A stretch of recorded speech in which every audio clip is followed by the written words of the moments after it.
뒷부분을 봅시다. 뒷부분. 30분 늦게 시작하니까 지금 시간이 가늠이 안 되는데 한 30분 더 하고 테스트 공부겠지? 어디 볼 거냐면 이제 2-3으로 넘어가는데 49쪽.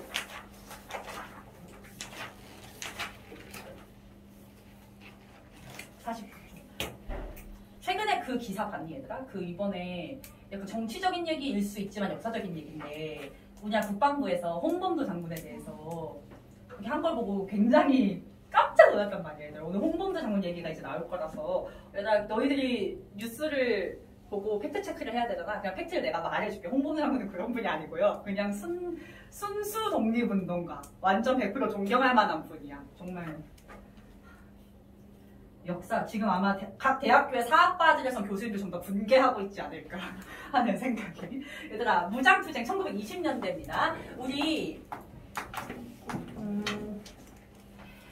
2-3 소단원은 전체가 20년대의 민족운동이야. 그러니까 우리 10년대 민족운동은 국내에서는 비밀결사, 국외에서는 독립운동 기지였잖아. 그치? 그러고서 딱 10년대에서 20년대 넘어가는 3.1운동이 19년도에 있었고 그 3.1운동 이후에 일본이 문화통치로 바뀌잖아. 문화통치는 그 송대가 어쨌든 간에 우리나라에 대해서 좀 문화적으로 풀어주겠다고 했던 시기이기 때문에 독립운동이 국내에서 또 국내외에서 다양하게 일어날 수가 있었어. 근데 얘들아 이게 하나의 아쉬운 점 중에 하나기도 한데 오히려 독립운동의 그 숨통을 좀 트여주니까 너무 다양하게 독립운동이 이루어졌고 각자 그 독립운동 방식을 선택한 생각들이 다르다 보니까 하나로 뭉치지 못했던 좀 아쉬운 점이 있는 게 20년대거든요. 예를 들면 우리 쌤하고 1학기 기말고사 때 했던 친구들 내가 항일이병하고 애국개몽운동 얘기할 때 둘이 사이가 안 좋았다고 얘기했었잖아. 둘이 사실은 같이 갔어야 되는 건데 그러지 않았다는 거지. 20년대도 좀 그랬어. 20년대는 민족운동이 어떤 방식으로 나타나냐면 그냥 간단하게 얘들아 그냥 브리핑이야. 일단은 우리가 지금 배우게 될 무장투쟁. 근데 무장투쟁은 국내에서도 일어나고 국외에서도 일어납니다. 근데 무장투쟁 외에는 얘들아 실력 양성운동이라는 게 있어. 실력 양성운동은 다음 주에 할 건데 우리 1학기 기말 때 했던 애국개몽운동하고 느낌이 비슷해. 우리 민족이 지금은 실력이 부족한 약소국이어서 강대국인 일본의 지배를 받는 거니까 결국은 독립하려면 우리가 강대국이 돼야 된다고 보는 거야. 그래서 실력을 키우려고 하는 민족운동이야. 반대로 이제 사회주의적으로 사회주의가 우리나라에 본격적으로 들어오면서 사회주의자들의 그런 민족운동도 있었고요. 그 홍범도 장군이 문제가 되는 게 사회주의 공산당에 가입했던 전력 때문인데 이때 사회주의는 아까 말했듯이 레닌의 사회주의고 정상적인 사회주의이기 때문에 전혀 그렇게 나쁘게 보시면 안 되고 이때 우리나라 독립운동가 대부분은 다 사회주의에 한 번이라도 발은 담갔다가 나왔다고 보시면 돼요. 알겠죠? 그리고 이제 학생운동. 3.1운동을 계기로 우리 어린 학생들도 사회를 변혁시킬 수 있다고 생각하게 되면서 학생운동도 일어나게 되고 민족요일당이라고 해서 좀 쪼개져 있는 민족운동을 하나로 합치려고 했던 운동도 있었어. 그래서 이렇게 5가지 종류의 민족운동이 일어난다라고 보면 돼. 알겠지? 근데 오늘은 일단 무장투쟁까지 보고 나머지는 다음 주에 볼 겁니다. 자, 일단 무장투쟁은 얘들아 국내에서는 거기 맨 위에 나와 있는 애들 있지. 뭐 천마산대, 고합단, 구월산대. 얘네 그냥 가볍게만 보세요. 시험에 안 나올 가능성이 더 크고 나오더라도 그냥 선택지로만 나오는 거야. 워낙에 진명 같은 경우에는 잡다한 거에서 선택지를 구성을 많이 하니까 물론 나중에는 외워야 되겠지만 지금은 얘는 별로 중요하지 않아. 알겠지? 그냥 국내에도 무장투쟁을 하는 단체들이 있었구나. 일단 무장투쟁 단체라는 건 한마디로 말하면 군대라고 생각하면 돼. 알겠지? 군대가 있었구나 라고만 보시면 되고 우리가 보고 싶은 건 국외 민족운동이야. 국외의 무장투쟁. 얘들아 외웠나 한번 보자. 서간도의 군대 뭐였지? 서루군정서. 북간도 군대. 북로군정서. 서루군정서, 북로군정서 쌍둥이야. 형제. 그리고 이제 그 외에 기타 군대들 되게 많이 있었거든. 우리가 안 배우지만 그런 군대들이 아까 말했듯이 10년대에는 준비 단계였어. 언젠가 활동할 수 있는 그날을 위해서 준비하는 단계였는데 이제 20년대 특히 3.1운동 이후가 되면 우리가 나설 때가 됐다라고 판단을 하는 거야. 왜냐면 3.1운동은 비폭력 투쟁이었잖아. 비폭력은 결국에는 성공할 수 없다고 이분들이 본 거야. 역시 무장투쟁을 해야 돼. 라면서 이제 3.1운동 이후부터 활동을 하기 시작합니다. 거기 보시면 3.1운동 이후로 만주연해주에서 항일 무장투쟁이 활발히 전개됐다 이렇게 나와 있어. 오케이? 일단 얘들아 여기서 나오는 사건들을 내가 한번 쭉 써볼게. 순서가 엄청나게 중요해. 특히 진병은 요거 가지고 순서 연표 문제 진짜 많이 해요.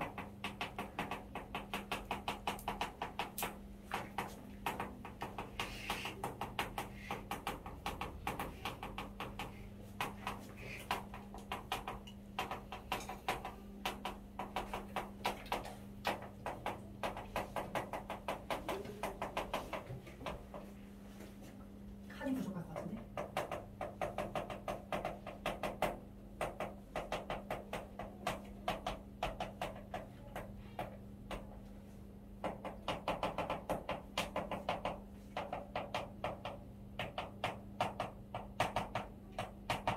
이렇게 있는데 거기 표에 보면 얘들아 내가 핑크색 해놓은 칸이 있고 약간 더 연한색 해놓은 칸이 있잖아. 그치? 이렇게 봐주시면 되는데요. 진한 핑크색은 우리 민족의 활동이야. 우리 민족의 활동이고 굉장히 성공적인 독립운동은 진한 핑크색이고요. 그 사이사이 껴있는 연한 핑크색은 뭐냐면 우리 민족의 어떤 실현, 독립운동에 대한 어떤 방해 이런 거라고 생각하시면 돼요. 알겠죠? 근데 그게 맞물려서 일어나는 거야. 성공 실패 이런 식이라고 생각을 하면 돼. 알겠지? 일단 봉오동 전투부터 볼 텐데 이 봉오동 전투에서 활약하신 분이 바로 홍범도 장군이야. 이 홍범도 장군의 군대인 이런 이제 군대 외워주는 게 좀 짜증날 거야 얘들아. 대한 독립군. 홍범도 장군의 대한 독립군이 봉오동 전투에서 활약을 하는데요. 얘들아 이때 뭐 우리가 군대를 만들어서 활동한다고는 하지만 이때 군대가 그렇게 규모가 크거나 막 제대로 된 군대일 수는 없었을 거 아니야. 돈도 없고 이러니까. 그래서 약간 이런 군대를 생각해 주시면 돼요. 여기가 백두산이고 백두산에 이렇게 흐르는 강 뭐게? 압록강. 뒤로 흐르는 강은 두만강. 이때 이렇게 연해주가 있으면 홍범도 장군이 활동했던 군대는 요쯤 연해주 바로 넘어가기 직전에 뾰족한 쪽에 있었다고 생각을 하면 돼. 두만강은 굉장히 수심이 얕대 얘들아. 거의 물이 차오르도 정강이 정도밖에 차오르지 않기 때문에 요즘도 북한 사람들 탈북할 때 두만강으로 탈북을 많이 한대. 건너기가 쉬워서. 그래서 여기서 활동하던 홍범도의 대한독립군은 어떤 식으로 활동을 했냐면 두만강을 건너서 국내로 들어가서 우리 국내에 있는 뭐 일본의 식민통치기관이나 경찰서 같은 데 공격하고 튀고 하는 거야. 공격하고 튀고 하면 일본 애들은 두만강을 건너서 쫓아올 수 있어 없어? 없잖아. 일본 애들은 여기 건너면 여기가 중국 땅이어서 불법인 거야. 우리는 어차피 여기나 거기나 다 불법이기 때문에 상관이 없는 거고. 그래서 이제 자꾸 두만강을 건너오는데 특히 여기는 북부지방에서 춥잖아. 그치? 겨울이 되면은 두만강을 건너면서 이 바지가 종아리 부분 젖었을 때 금방 언다는 거야. 그래서 종아리가 얼어서 이렇게 돌아다니기가 쉽지가 않은 거지. 그래서 나중에는 아예 바지를 벗고 다녔대. 빤스만 입고. 그래서 홍범도 군대의 별명이 빤스 부대였어. 그러니까 나 일본 애들 입장에서 생각해봐. 저놈들이 우리 공격했어. 쫓아가는데 저 빤스만 입은 놈들이 강을 건너는 걸 보고만 있어야 돼. 이거 막 짜증이 나는 거야. 그래서 그냥 내가 제대로 된 약 올라서 못 살겠으니 중국이랑 싸움이 나더라도 두만강을 건너서 공격해야겠다 라고 해서 일본이 이 두만강을 건너서 친 게 바로 봉오동이었는데 거기서 우리가 이긴 거야. 알겠죠? 그게 봉오동 전투입니다. 그럼 일본은 굉장히 더 분노할 거 아니야. 중국이랑 싸울 각오를 해서까지 군대를 보냈는데 졌으니까. 그치? 그래서 아예 진짜 대규모로 군대를 보내서 크게 그냥 없애버려야겠다라고 생각을 해서 대규모 군대를 보낼 수 있게 작전을 짜는 거야. 그게 바로 훈춘 사건이야. 훈춘은 봉오동 옆 동네거든요. 여기에 만주에 일본 공사관이 있었던 동네였어. 그래서 일본이 어떻게 사건을 조작하냐면 만주를 돌아다니는 마적, 말 타고 돌아다니는 도적 있지. 그 마적을 매수해. 돈을 주면서 야, 돈 줄 테니까 우리나라 공사관 좀 니네가 공격을 해봐 이러는 거야. 그래서 저 중국의 마적대가 일본 공사관을 공격하자 일본은 이렇게 얘기하는 거지. 너희 마적대가 우리 공사관을 공격했으니 공사관을 지키기 위해서 군대를 좀 대규모로 보내야겠다 라고 얘기를 한 뒤에 요 봉오동 근처에 있는 우리 독립군을 공격을 한 거야. 그게 훈춘 사건이야. 일본이 조작한 사건이에요. 그래서 우리 홍범도 장군과 그 지역에 있었던 많은 독립군들은 당황을 하는 거지. 이런 일을 예상을 못했으니까. 그래서 일부 후퇴를 합니다. 일부 후퇴해서 도망가다가 백두산 윗동네가 바로 청산이었거든. 거기에서 있었던 김좌진의 북로 군정사랑 함께 일본하고 싸우는 거야. 그래서 우리 요 청산이 대첩은 여기 위에다 쓸게 얘들아. 김좌진 장군의 북로군정서와 홍범도의 대한독립군이 같이 싸운 겁니다.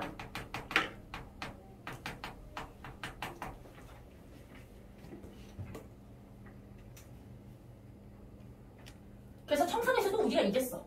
일본이 훈춘 사건을 일으켜서까지 군대를 보냈는데 우리가 이긴 거야. 특히 청산리 대첩이다 대첩. 일제강점기에 우리가 일본과 전쟁을 한 것 중 가장 크게 승리했던 전투였어. 일본이 얼마나 빡쳤겠어, 그치? 우리 입장에서 좋지만 일본이 빡쳐서 이제 어떤 생각까지 하게 되느냐. 우리가 여기서 승리할 수 있었던 배경에는 당연히 우리 독립군 너무 잘 싸우고 잘 훈련돼 있고 목숨 바쳐서 싸운 것도 있지만 요 간도 지역에 한국인들 많이 살잖아. 그 사람들이 많이 도와준 거야. 요때 우리 독립군들 얘들아, 아까도 말했지만 그냥 바지 벗고 빤스만 입고 돌아다니는 정도로 체계가 없었거든. 군복을 사 입을 돈이 없기 때문에 그냥 우리 백이민족이잖아. 그냥 흰색 한복 입고 싸운 거야. 그러면 내가 일본군이야. 저기 독립군을 쫓고 있어. 막 쫓아가는데 도망가던 독립군이 무기 여기 버리고 민가에 들어가서 곡괭이 들고서 농사 짓는 척하면 얘를 잡을 수가 없어. 분명히 아까까지 내가 쫓던 놈이 맞는 것 같은데 증거가 없는 거야. 이런 일이 되게 많았던 거지. 그걸 우리 한국인들이 도와준 거고. 그래서 일본인들이 이런 생각을 하게 돼. 100명 중에 1명 독립군을 숨겨준다? 그러면 100명 다 죽이면 그 1명 독립군 죽일 수 있잖아. 라고 생각을 하게 된 거야. 그래서 그냥 간도 지역 한국인을 싹 다 죽여버려. 그게 간도 참변이야. 엄청나게 많은 사람들 죽여요. 어른 아이 할 거 없이. 근데 얘들아, 이때 또 어떤 일이 있었냐면 우리 요 간도 참변을 갖다가 많은 역사학자들이 이렇게 얘기를 해. 살인을 스포츠처럼 즐겼다라고 얘기를 하거든. 이때 일본 군인들 사이에서 그런 내기를 했대. 그 총칼 있죠. 총인데 칼 이렇게 길게 있는 거. 거기에 누가 사람 머리 꼬챙이를 많이 꿰나를 가지고 내기를 했다는 거야. 근데 나 사람 머리 꼬챙이를 많이 꿰려면 머리 크기가 어떨수록 유리해. 작을수록 유리하니까 누굴 막 죽이는 거야. 애들을 자꾸 죽이는 거야. 근데 만약에 진짜로 독립군 잡는 게 목적이면 적어도 애들은 안 죽여야 되잖아. 근데 애들까지 그냥 죽여버린 거야. 자기네 그 내기를 위해서. 그래서 간도 참변은 진짜 그냥 인간으로서 할 수 있는 수준을 넘어섰다라고 평가를 하는 거고, 그 정도로 참혹했으니 우리 독립군들 심정이 어땠겠어. 우리를 도와주려고 한 한국인들이 결국은 우리를 돕다가 이렇게 억울하게 죽게 된 거니까 더 이상 우리가 여기 간도에 있어서는 안 되겠다고 판단을 하는 거야. 그래서 이동을 해갑니다. 어디로 이동을 해가냐면 더 높이 올라가서 완전 먼 만주까지 가는 거야. 요 간도 지역에 있다가 엄청 먼 만주에 밀산이라는 곳에서 밀산부라고도 하는데 요 밀산부로 일단 모입니다. 그거를 이제 밀산 집결이라고 내가 표현을 한 건데, 밀산으로 간 이유는 일단 첫 번째로 군끼리도 누가 죽고 누가 살았는지 몰라. 그래서 인원 파악을 해야 돼. 그리고서 이제 다시 뭔가 새로운 일을 도모하기 위해서 여기서 모인 거지. 근데 얘들아, 이 간도 참변 이후로 밀산으로 이동해 갔던 시기가 1월이었어. 1월에 여기 만주 시베리아 얼마나 춥겠어. 아까 말했듯이 우리 독립군들은 군복을 사 입을 돈도 없는데 그냥 생몸으로 이런 시베리아에 던져진 거나 다름없었거든. 그래서 여기 간도 참변에서 살아남았다고 하더라도 이동하는 길이 굉장히 많이 돌아가죠. 그래서 어떤 일이 있었냐면 나중에 이제 눈이 다 녹고 나서 발견을 한 건데, 한 독립운동가는 동상에 걸려서 막 손발이 얼고 막 이러니까 자기가 죽을 거라는 걸 예감을 한 거야. 그래서 자기 눈앞에 있는 나무에다가 손가락을 뜯어서 피는 뜨거우니까 흐를 거 아니야. 피로 대한독립 만세라고 쓰고서 그 앞에서 돌아가시는 일도 막 있을 정도였어. 그러고 그런 이제 수고를 겪으면서까지 밀산에 집결을 한 거야. 그래서 밀산에 모인 독립운동가들끼리 어쨌든 숫자가 줄었으니까 군대가 여러 개일 필요가 없잖아. 하나로 만드는 거야. 그렇게 하나로 모은 게 대한독립군단이야. 총재는 서일이라는 분이었고요. 우리가 배운 김좌진 장군, 홍범도 장군도 다 여기 이제 소속이 되어 있었어. 그래서 이제 이 서일의 대한독립군단이 밀산에 모여서 우리 앞으로 어떻게 해야 될까라고 이제 논의를 했는데, 아까 말했듯이 소련의 레닌이 약소국의 민주운동을 지원해주겠다고 했었잖아. 그래서 이왕 시베리아까지 온 거 소련으로 가보자 라고 이제 결정이 난 거야. 그래서 소련의 자유시라는 곳으로 이제 이동을 해갑니다. 거기 가서 이제 소련의 적군이라는 명칭 자체는 중요하지 않고 그냥 나오면 소련군이구나 하면 돼. 소련의 군대와 이제 함께 합세해서 활동을 하기로 해. 근데 소련 입장에서는 이 한국 애들을 믿을 수가 없었을 거 아니야. 나의 편이라고. 그러니까 신뢰를 할 수 없으니까 너희가 우리랑 같이 가려면 무장을 해제해라라고 얘기를 한 거야. 그래서 우리 독립군은 이렇게 얘기한 거지. 우리가 지금 이 상태에서 무장을 해제하면 포로지 그게 군대냐? 당연한 거 아니겠어? 무장 해제하면 우리도 소련한테 뭔가 억울한 일을 당했을 때 대처가 안 될 거 아니야? 그래서 그 무장 해제 문제를 가지고서 싸우다가 결국은 소련 측에서 우리 독립군들을 사살하게 돼. 그게 자유시 참변이야. 간도 참변하고 자유시 참변은 막 디테일한 내용이 중요하지는 않고요. 그냥 둘 다 우리 독립군이 많은 피해를 겪은 건데 간도 참변은 가해자가 일본이고 자유시 참변은 가해자가 소련이다 정도만 아시면 돼요.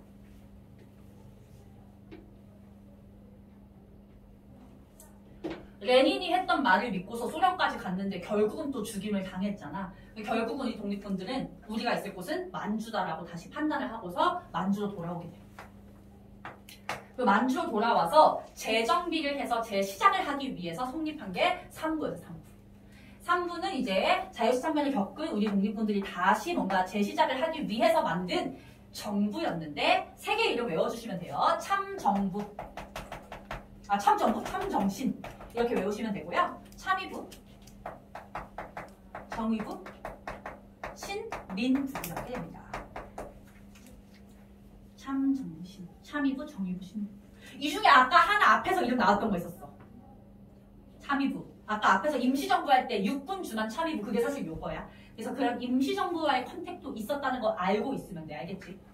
이 참의부가 그 참의부인 거 알아야 되고요. 요 참정신은 얘가 이렇게 세워졌거든. 요 남쪽에 참의부, 이렇게 정의부, 연해주 걸쳐서 신민부 이렇게 세워진 거야. 얘네들이 하는 일은 독립운동이니까 군사적인 역할도 해. 이걸 군정이라고 하거든요.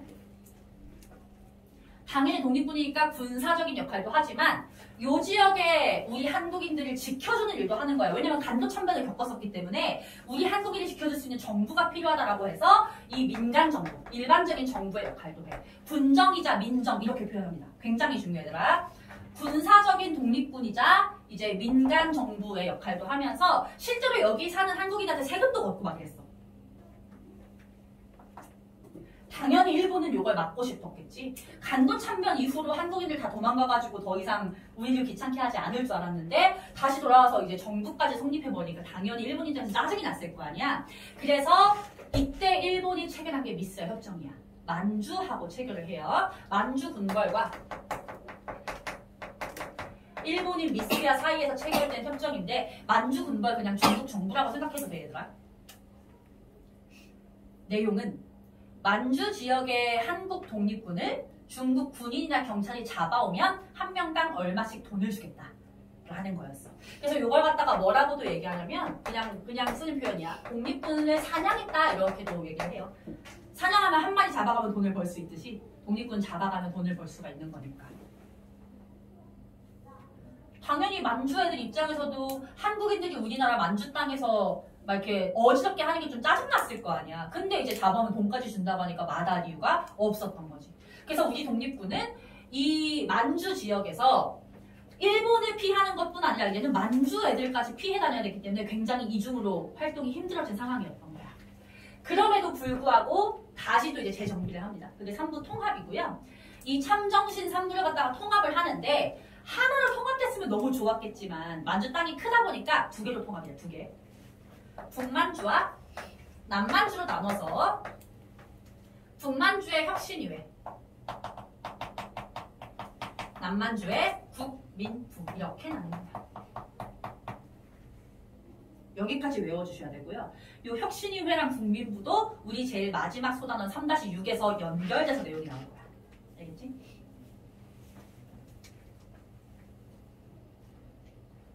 해서 그리고 우리 여기서 하나 주의해야 될 거, 요 미스의 협정인데요. 미스의 협정이 체결된 연도가 1925년입니다. 뭐의 연도와 같아? 1925년. 치안 유지법이랑 연도가 같은 거야. 그치? 이렇게 정리해볼게. 1925년은 독립운동 탄압의 해인 거야. 일본이 문화통치 시기에 우리 독립운동을 탄압하는 해였던 거야. 국내에서는 치안유지법, 국외에서는 미스야 협정.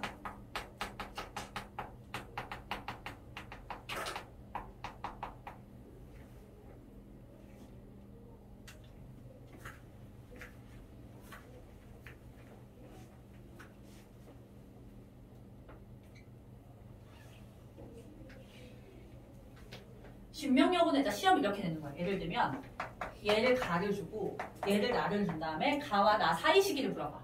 그러면서 치안유지법이 지정된다. 이렇게 내는 거지. 그럼 너희들은 요거 사이에 미스 협정이 있다는 걸 알고서 미스 협정과 같은 해인 치안유지법을 유추를 해내야 되는데 이게 생각보다 시험장에서 긴장하면 잘 안 떠오른단 말이야. 그래서 좀 기계적으로 이렇게 외워둘 필요가 있어. 되겠지? 그러면 이 페이지는 끝이고요. 이 뒷장으로 넘어가 보도록 합시다. 의열투쟁 보자. 얘들아, 의열투쟁이 뭐게? 의열.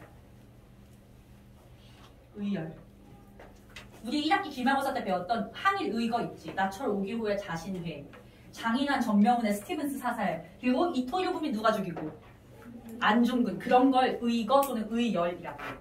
소수가 큰 피해를 상대방에게 주기 위해서 주요 인물을 암살하거나 주요 건물을 폭파시키는 활동이야.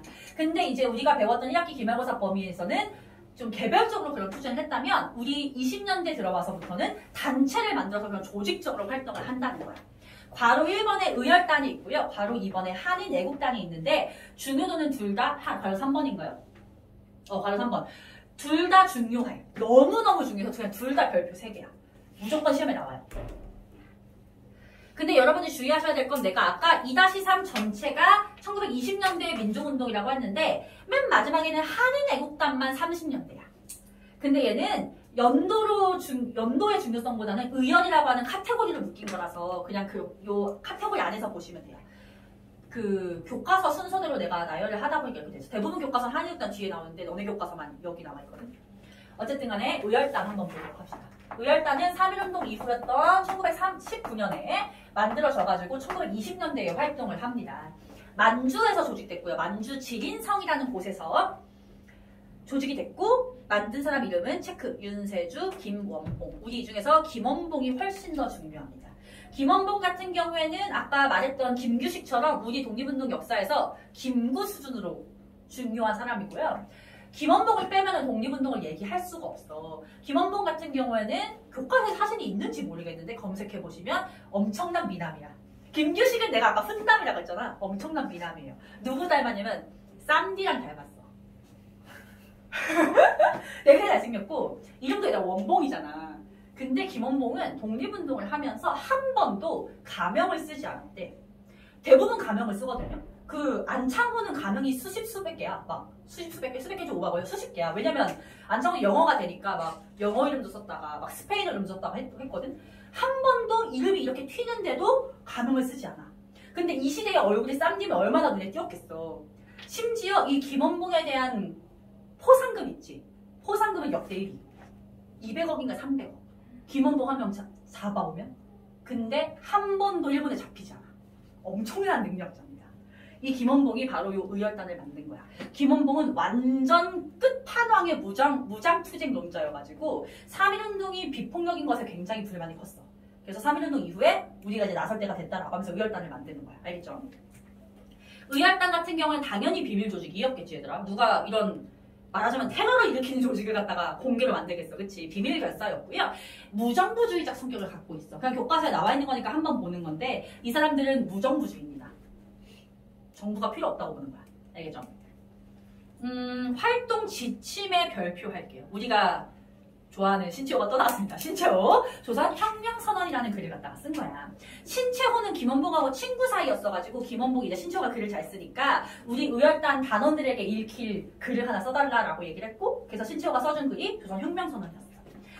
조선 혁명선언의 내용을 한 줄 요약하면 이겁니다.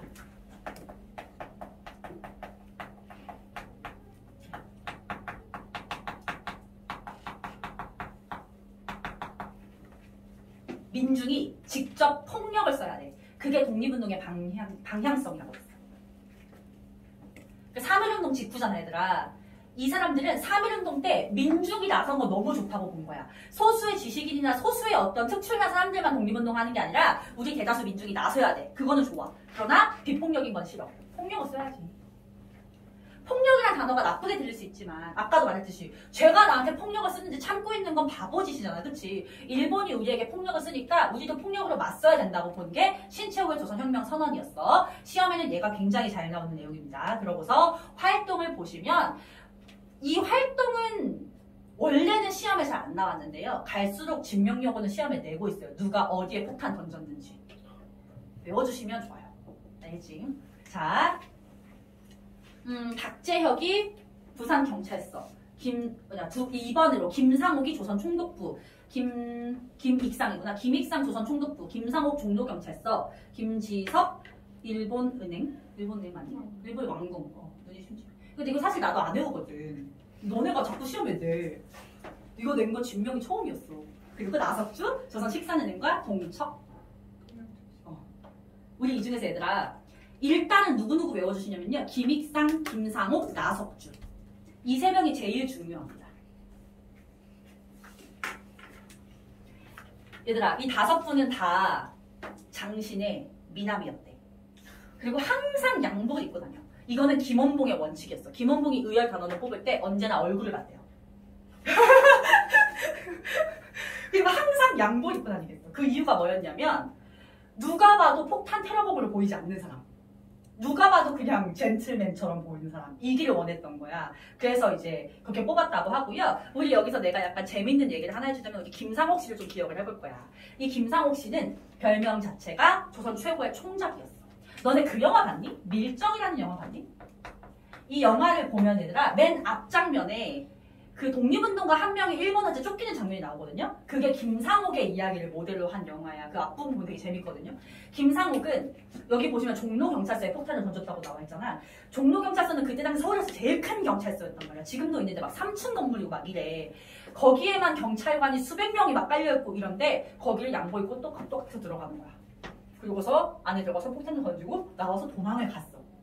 수백 명의 경찰이 있는데 도망에 성공을 하는 거야. 그 일본이 깜짝 놀란 거지. 그래서 반드시 김상옥을 잡아야 된다라고 해가지고 엄청난 포상금을 걸고서 막 전국에 전단지를 뿌려. 근데 한 3주를 못 잡았대. 그 3주 동안 김상옥 어디 있었는지 알아? 종로경찰서 옆옆 골목에 있는 사촌동생 집에 있었어. 등잔 밑이 어둡다고 거기는 찾아볼 생각을 안 한 거야.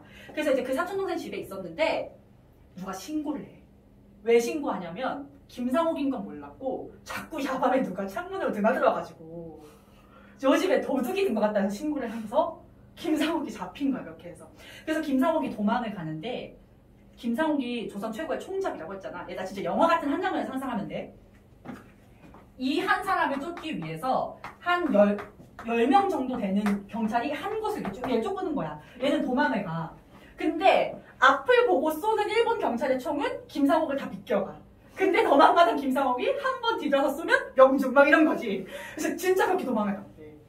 그러다가 막다른 골목에 다다랐을 때 김상옥의 총에는 딱 총알이 하나밖에 남지 않았어. 그래서 결국은 그 총으로 스스로 목숨을 끊습니다. 이게 의열단원의 실제적인 모습이야. 진짜 멋있지 않니? 근데 나 생각해봐. 김상옥을 포함해서 이분들 다 이런 폭탄을 투척하고 나서 돌아가시거든요. 일본에 잡혀서 돌아가시고 김상옥처럼 스스로 목숨을 끊기도 하는 것도 쫓긴 거잖아.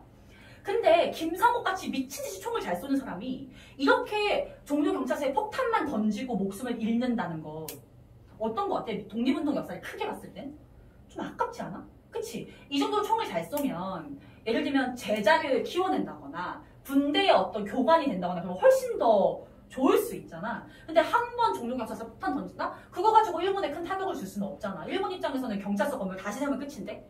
그거 한 번 무너졌다고 어이구 죄송합니다 하면서 독립을 주진 않을 거 아니야. 그거의 그런 한계점, 의열투쟁의 한계점을 20년대 후반에 김원봉이 느껴요.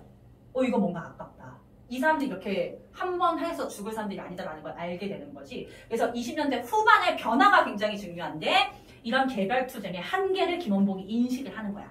그래서 내가 이렇게 훌륭한 사람들 데리고 있다면 그리고 이 정도의 능력이 있다면 군대를 키우자 라고 생각을 하게 돼. 그래서 거기 보시면 중국의 황푸군관학교에 입학을 합니다. 황푸군관학교.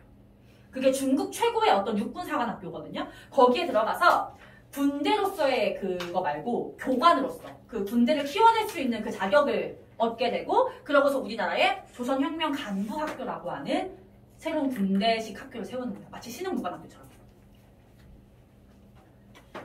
당연히 김원봉 여기서 안 끝나겠죠. 마지막 소단원의 김원봉 나올 거고요. 김원봉이 이 과정을 거쳐서 키워낸 독립군의 얘기가 그때 또 나올 겁니다. 알겠지? 그 다음 개별투쟁은 그냥 가볍게만 봐주셔도 돼요. 강우규라는 분은 조선 총독에게 폭탄을 던졌는데 서울역 앞에서 던졌대. 그래서 지금도 서울역 앞에 가면은 강우규 그 흉상 같은 게 있거든요. 이분이 때 나이가 60대. 우리나라 독립운동가 중에서 가장 고령이었어. 그리고 누구나 남자혀지, 이분은 여자분이에요. 여자분. 그래서 이제 여자로서 의열투쟁에 참여했던 좀 사례라서 좀 독특하게 봐주시면 되고요. 조명하는 독검으로 일본 왕족을 처단했다고 하는데 그냥 왕족이 아니라 일본 천황의 장인어른을 독검으로 찔렀는데 그 독검이 이렇게 살짝 스치기만 했는데 그 독이 되게 치명적인 독이어서 일본 천황의 장인이 얼마 후에 죽었대요. 실제로. 그리고서 우리 한일애국단 보고서 끝내볼게요, 얘들아. 한일애국단은 김구가 만들었습니다. 김구가 상하이에서. 우리 아까 김구는 무슨 단체를 유지해가는 중이었지? 임시정부. 근데 아까도 말했듯이 임시정부의 주요 인물들은 다 탈퇴를 했기 때문에 아무도 임시정부에 관심을 가져주지 않는 거야. 김구가 아무리 노력을 해도 김구? 걔 사람 주먹으로 죽이네? 막 이러고 있는 거예요. 신체가 아직 있대? 신체 없으면 관심 없어. 막 이러고 있는 상황인 거야. 아무도 임시정부에 관심을 안 가져줘. 그래서 사람들이 임시정부에 다시 한번 그런 존재감을 알아줬으면 하는 마음에 만든 게 한일애국단입니다. 알겠죠? 임시정부의 침체를 극복하기 위해서 이렇게 표현을 합니다. 김구가 만들었고 활동했던 분은 2명이 있어요. 이봉창, 윤봉길. 일명 봉봉 브라더스인데 이봉창, 윤봉길. 이봉창 같은 경우에는 여러분들이 또 교과서 이분 사진을 보실 수가 있을 텐데 엄청난 추남이세요. 굉장히 못생기셨습니다. 약간 유해진스러운 외모에, 우리 유해진 못생기도 좋아하듯이 이봉창 못생기도 좋아할 수 있잖아. 그치? 굉장히 못생기셨는데 사진 보면 엄청 되게 활짝 웃고 있어. 이분은 사실은 이봉창은 내가 항상 생각하지만 이분이 만약에 너네랑 그냥 일상생활에서 마주치는 사람이었다? 절대 상종도 하기 싫은 스타일이었을 거야. 말도 섞기 싫은 사람. 왜냐면 그냥 제대로 된 직장이 없고 하루 벌어서 하루 먹고 사는. 근데 하루 일해가지고 얻어온 일당으로 다 술 먹고 여자랑 노는데 써버리는 그런 사람이었어. 게다가 그런 일터에서도 난동을 하도 술 먹고 부려가지고 어느 순간 한국에서 그런 노가다 직장 있잖아요. 아무도 나를 안 써주는 거야. 이봉창 꺼져. 너 또 술 먹고 지랄할 거지. 그래서 막 하는 거야. 그래서 그러면은 난 술은 먹어야겠는데 이러면서 돈을 벌기 위해서 일본으로 가요. 그래서 이제 일본에 가서 새 시작을 하는데 일본에서도 막 또 하루 벌어서 하루 술 먹고 놀고 막 이렇게 한 거야. 그러다가 이 김구가 상하이에서 한일애국단을 만든다는 얘기를 들은 거야, 이봉창이. 그걸 듣더니 갑자기 나 저거 해야겠다 하고서 일본에서 상하이로 갑니다. 상하이로 가서 김구한테 나한테 일을 주시오. 내가 하겠소라고 얘기를 하는 거야. 너네가 김구 또는 김구 주변이라면 어떻게 생각할 것 같아? 맨날 술 퍼먹고 여자 막 사고 막 이러던 애야. 근데 심지어 일본에서 왔대. 얘가 스파이, 돈 받고 하는 스파이지 아닌지 어떻게 알겠어, 그치? 그래서 김구의 주변 인물들 전부 다 만류했대, 김구한테. 쟤를 뭘 보고 믿냐, 쟤 눈빛 봐라, 쟤 헷가닥한다 이렇게 얘기를 한 거야. 근데 김구만 유일하게 이봉창의 그런 결의에 찬 그 말투에서 뭔가 읽었대. 그래서 아니 나는 이봉창에 맡기겠다 라고 한 거야. 그래서 실제로 이봉창이 폭탄 투척을 하게 되고 이봉창은 도쿄에서 일본 왕에게, 일본 천황에게 폭탄을 던지고 일본 천황이 타고 가는 마차에 폭탄을 던지는데 아쉽게도 그 마차가 이렇게 지나가면 여기 앞에 왕이 타고 있었는데 뒷마차 바퀴에 맞아서 일본 왕을 죽이는 데는 실패를 하거든. 근데 이봉창이 그렇게 성공을 하지는 못했지만 타격을 주는 거지. 일본 왕을 죽이려고 한다라고 하는 것 자체가. 엄청 대단하잖아, 얘들아. 도쿄에 가서 그것도 잡히면 그냥 끝인데 김구가 요 폭탄 투척하기 전날에 이봉창한테 물어봤대. 그때 이봉창 나이가 30살인가 그랬거든요. 자네는 아직 젊고 살 날이 많은데 왜 굳이 목숨을 바쳐가면서 이런 일을 하려고 하냐라고 물어봤대. 그때 이봉창의 대답이 뭐였는지 알아? 모르겠죠? 얘기해줄게, 얘들아. 이봉창이 뭐라고 했냐면 나는 살면서 느껴볼 수 있는 즐거움은 다 느껴봤습니다. 술도 많이 먹었고 사내 진미도 즐겨봤고 여자도 많이 만나봤고 그래서 이제 내가 느낄 수 있는 인생의 마지막 즐거움은 나라를 위해서 목숨을 바치는 일이다 라고 얘기를 했대. 그래서 이봉창은 그 죽기 직전에 마지막으로 찍은 그 폭탄 투척 직전에 마지막으로 찍은 사진, 죽기 직전 마지막 사진이잖아. 엄청 활짝 웃고 있어. 죽으러 가는 길인데도 불구하고.